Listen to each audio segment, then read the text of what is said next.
E nesse vídeo eu vou te ensinar como criar uma matriz, colocar dados e recuperar esses dados da matriz todos de uma forma prática. Mas antes, não esquece de se inscrever no canal. Se você já não for inscrito, deixa o seu like se você gostar desse vídeo e também me segue lá no @aguiardev no Instagram. Assim você me ajuda a trazer cada vez mais conteúdo relevante aqui para o canal. E bora pro vídeo. Antes de mais nada, esse vídeo que você está vendo agora é uma continuação do nosso vídeo sobre vetores. A matriz é o próximo grau, vamos chamar assim, de complexidade sobre vetores. Se você não sabe nada sobre vetores, eu te recomendo, assista o vídeo anterior. Eu vou deixar o link aqui na descrição e também no card. E o outro recadinho, coisa rápida, é que esse vídeo faz parte de uma série onde eu estou ensinando C# do zero. Então, se você quer ver do zero todos os vídeos, todas as aulas anteriores, o link da playlist também vai estar aqui na descrição para você conferir. Bom, vamos lá. Eu vou te mostrar aqui uma imagem para ilustrar o conceito de matriz que, na teoria, pode ser um pouquinho abstrato, mas na prática fica um pouco melhor. Mas vamos lá. Essa representação que você está vendo aqui, ela representa o vetor. O vetor, ele te dá a possibilidade de trabalhar com uma lista de valores, enquanto a variável você só pode ter, vamos supor que eu tivesse uma variável pessoa, e nessa variável eu quisesse armazenar os nomes de pessoas. Como ela é uma variável, eu só consigo armazenar um valor. Então a gente conheceu aí os vetores, aonde eu posso armazenar uma lista de valores. Então, aqui como você está vendo, eu tenho uma lista indexada. Por que indexada, Thiago? Que nome doido. Isso é porque se refere à forma como a gente acessa os valores através do seu índice. Então, como eu já até deixei aqui, ó, ele começa em 0. Então, para acessar nessa variável aqui, nesse vetor, o nome Thiago, ele está no índice 0. E assim sucessivamente. Se você lembre-se de que vetor, você nunca vai pular o índice, eles sempre vão estar em sequência, ok? E aí, dito isso, vamos falar sobre as matrizes. Vou deixar aqui do lado como efeito de comparação, para você ver que aqui, enquanto nós temos no vetor apenas uma possibilidade, na matriz nós podemos ter uma segunda camada. A matriz também é chamada de vetor multidimensional, porque a partir do momento que a gente adiciona uma segunda dimensão, ele ganha esse nome. Então, assim, a gente pode ter 3, 4 dimensões, por aí vai, e aí a coisa vai ficando um pouco mais complexa. Mas o mais comum é a gente ter 2 dimensões, isso já atende a maioria dos casos. E por que 2 dimensões? Porque aqui no vetor a gente só está, imagina aqui, percorrendo na direção, vamos dizer assim, para baixo. É uma lista, um valor empilhado um embaixo do outro. Quando a gente está falando de uma matriz, a gente adiciona a possibilidade de ter como se fosse uma tabela do Excel. A gente consegue colocar colunas. Então a gente tanto cresce para baixo quanto para os lados. Ok? Então essa segunda dimensão que a gente se refere é justamente esse movimento horizontal de ter essas colunas. Então aqui eu coloquei, por exemplo, quando a gente for acessar lá as variáveis, for acessar a variável para recuperar os valores, a gente vai precisar entender esse funcionamento. Então, repara aqui que para cada linha, aqui entre os colchetes, né, o primeiro valor representa a linha e o segundo valor a coluna. Então isso aqui é como se fosse coordenadas para você acessar o valor. Então imagina que agora eu tenho na vertical, vamos chamar assim, na primeira dimensão, eu ainda tenho, representa os registros, cada linha, e aí na posição na horizontal eu tenho as colunas, que segue o mesmo princípio dos índices. Então, se você olhar aqui, por exemplo, 0, 1 e 2. Então, na posição 0, eu posso, se eu quiser acessar um nome, depois da vírgula eu coloco 0. Eu quero acessar a data, aqui que eu estou representando a data de nascimento. Então, eu coloco 0,1. E o terceiro valor, 0,2. Então, o terceiro valor que se refere à coluna, eu estou caminhando para o lado. Então, eu vou alterando o índice após a vírgula, esse valor que está à direita, que representa a coluna. Se eu quiser ir para o próximo registro, eu altero o valor que está à esquerda dessa vírgula aqui. Eu me refiro aos valores dos colchetes. Então, quando eu altero o valor esquerdo, eu vou indo para a próxima linha. Quando eu altero esse valor à direita, eu estou indo para a próxima coluna. Então, isso é o que pega, assim, acho que é a maior dificuldade de quem está conhecendo sobre matrizes. Esse é o conceito, não muda, não tem nada muito mais complexo que isso. Talvez agora, na hora de recuperar os valores, tem uma certa complexidade, mas o mais importante é você entender o conceito. Na prática, aí vira só um detalhe, aí é questão de você se localizar, mas esse é o ponto principal que você precisa entender. Bom, dito isso, chegou a hora da prática, né? Vamos declarar primeiro o vetor para você se lembrar como ele é. Se eu quiser declarar um vetor de pessoas, eu falo o tipo, o colchete que representa o array. Então, como ele pede uma instância diferente de uma variável comum, ele precisa ser instanciado. Eu venho aqui e falo quantas posições esse array vai ter e ok. Agora, o que acontece? Para ser uma matriz, eu vou indicar através da vírgula aqui dentro. Então, essa vírgula indica que eu tenho duas dimensões. É como se a vírgula estivesse dividindo. Se eu coloco, então, eu tenho uma dimensão, uma, duas. Se eu colocasse mais uma vírgula, então eu teria uma, duas, três dimensões. No caso, a gente vai trabalhar só com duas. Então, duas dimensões é uma vírgula. Porque uma dimensão é vírgula nenhuma. Agora, eu preciso, além de falar que ele vai ter três linhas, é uma matriz. Então, eu tenho que falar quantas colunas. No nosso caso, vão ser duas.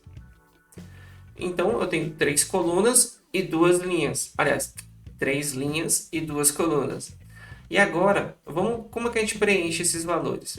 Então, lembra que a gente colocou, por exemplo, a gente tinha que indicar o índice e colocar o valor. Então, vamos colocar aqui primeiro o primeiro nome da pessoa. Só que agora eu tenho que dizer qual coluna que ele está. Lembrando lá da imagem, né? Eu tenho que colocar 0 e 0. Então, linha 0, coluna 0 é o nome Thiago. E aí eu vou colocar agora a data de nascimento. Então, na mesma linha, a próxima coluna, eu vou colocar aqui.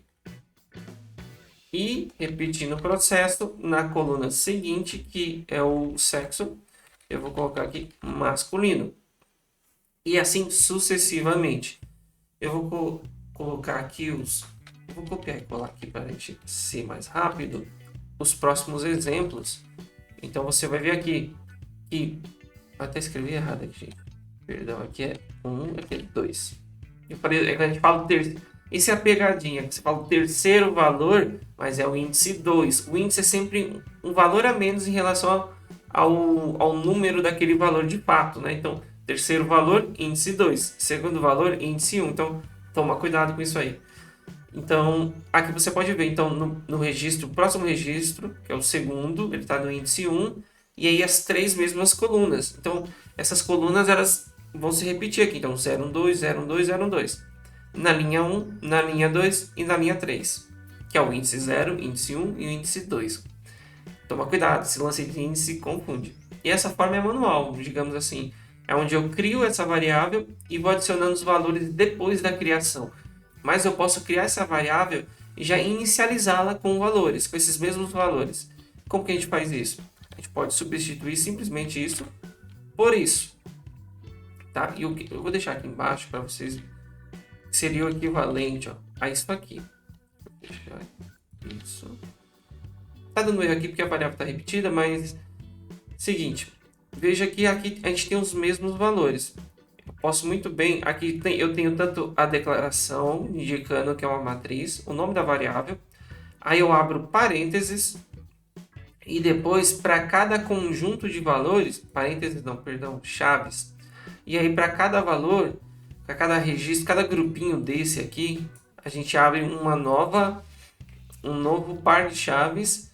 E aí, para cada valor, a gente vai colocar os mesmos valores aqui separados por vírgula. Então, aqui eu estou representando o primeiro registro, o primeiro índice, a primeira linha. E aqui aqui ele vai estar na ordem. Então esse aqui vai representar o primeiro valor, esse aqui o segundo e esse aqui o terceiro, seguindo a mesma ideia dos índices. Então tudo isso aqui pode ser substituído facilmente por isso. Claro que essa forma aqui de já inicializar vai depender de como você vai estar criando o seu programa. Se esses dados vêm do banco de dados, você não vai ficar criando isso aqui na mão, isso aqui manualmente. Ele vai ser preenchido de uma outra forma, de uma forma automática que a gente já vai ver aqui no vídeo daqui a pouco. Mas antes, tá curtindo o vídeo? Já deixou o seu like? Então, por favor, capricha e arrebenta o like, porque assim você ajuda também aqui o engajamento. E falando em engajamento, deixa um comentário. Se você chegou até esse ponto do vídeo, deixa um comentário matriz, que isso também ajuda muito no engajamento do vídeo, beleza? Então, bora continuar. Eu vou deixar aqui a estrutura antiga, essa aqui é só para você saber que é possível. Então vamos fazer o seguinte. Depois, aliás, eu vou deixar essa aqui para ficar menos código na tela. E aí, o que a gente vai fazer agora? A gente vai percorrer os valores.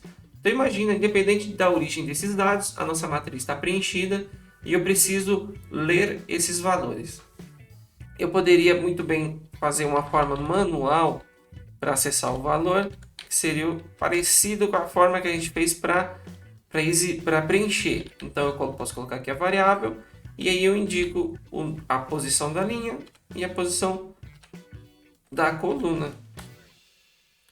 E aí eu poderia repetir o processo de novo. Então, 0, 1, 2.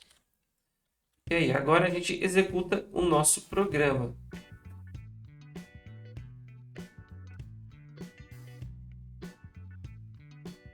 E aí ele exibe cada valor aqui. Só que imagina que eu posso ter uma matriz milhares de valores. E isso não é uma forma, essa não é uma forma prática de fazer isso. Como que a gente faz? Usando as estruturas de repetição. E a estrutura que a gente vai usar aqui é o for. Então, para começar, eu vou deixar comentado aqui, só para você ter como referência. E aqui agora, vamos fazer a estrutura for. E aqui é o seguinte. Primeiro, a gente vai pegar a nossa variável pessoas. E vamos usar, ao invés de usar length, que é o que a gente usa lá na aula de vetores, a gente vai usar o método getLength e passar aqui o 0 como parâmetro. Ah, Thiago, mas por que a gente não usa o length como a gente estava usando antes? Porque o length ele recupera a quantidade de valores total. Então, o que significa? Que quando a gente tinha uma dimensão só, ele ia pegar a quantidade ali da lista. Como a gente tem agora mais uma dimensão, e a gente tem essa dimensão de 3 por 3, ele simplesmente vai multiplicar 3 vezes 3 e retornar a quantidade máxima de valores aí dentro, que não é o nosso caso, não é o que a gente quer. A gente quer primeiro aqui recuperar a quantidade de linhas, e depois somente a de linhas. E depois a gente vai recuperar a quantidade de colunas, separados, não a quantidade de elementos total. Por isso essa diferença. Dito isso, aqui nosso objetivo é entender a quantidade de linhas. Agora a gente vai repetir a estrutura, só que nós vamos... E aí agora a gente vai percorrer as colunas. Aqui a gente precisa mudar o nome da variável, porque senão ele vai achar que é a do laço de cima, né? E aqui o 0 indica a primeira dimensão.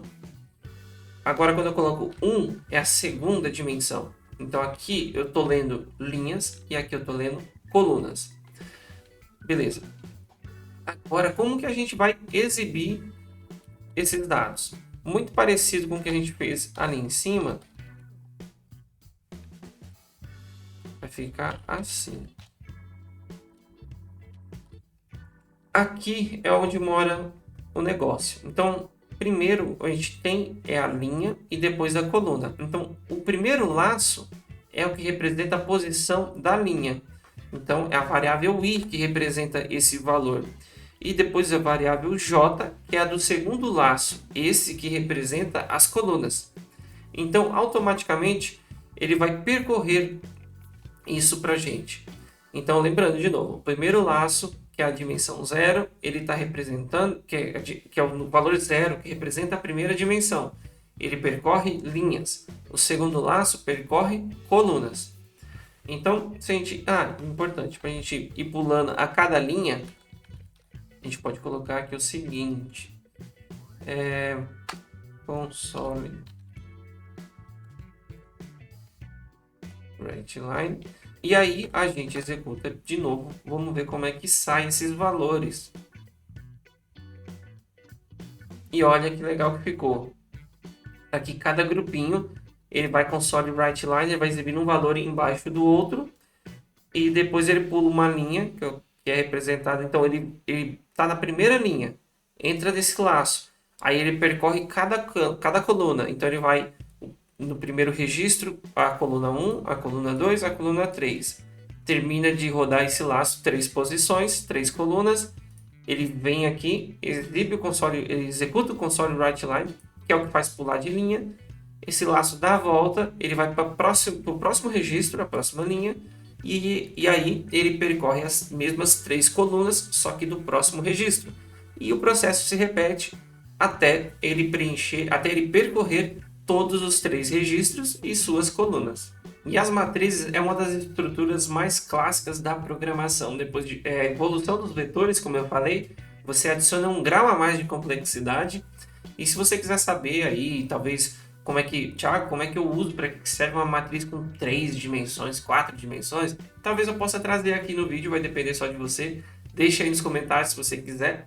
E você, o quanto você já conhecia sobre matrizes? É a primeira vez que você está vendo? Não? Deixa aí nos comentários que eu também quero saber. Esse foi o vídeo de hoje e eu espero que você tenha gostado e a gente se vê na próxima. Até mais. Tchau.